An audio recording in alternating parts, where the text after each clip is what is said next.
గాడిద పాల బిజినెస్ పేరుతో 4 రాష్ట్రాలు ఏపీ, తెలంగాణ, తమిళనాడు, కర్ణాటకలో 400లకు పైగా ప్రజల్ని మోసం చేసింది తమిళనాడు చెందిన డాంకీ ప్యాలెస్ సంస్థ. అసలు ఈ మోసం ఎప్పుడు మొదలైంది? ఎందుకు గాడిద పాలకి అంత డిమాండ్? ఎంత మోసం చేశారు? వివరాల్లోకి వెళ్లే ముందు మా ఛానల్ని సబ్స్క్రైబ్ చేసుకొని సపోర్ట్ చేయండి. ఎందుకు గాడిద పాలకి అంత డిమాండ్? నిజంగానే గాడిద పాలకు ఉన్న సహజమైన ఔషధ గుణాలు కొన్ని రకాల రోగాలకి బాగా పనిచేస్తాయి. డిమాండ్ ఎక్కువ, సప్లై తక్కువగా ఉండడంతో అంతర్జాతీయంగా 1 లీటర్ గాడిద పాల ధర 5,000 నుండి 7,000 వరకు ఉంది. ఎప్పుడు, ఎక్కడ మొదలైంది?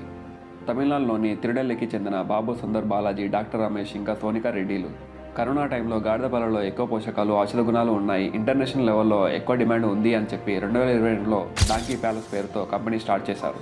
ఎలా మోసం చేశారు?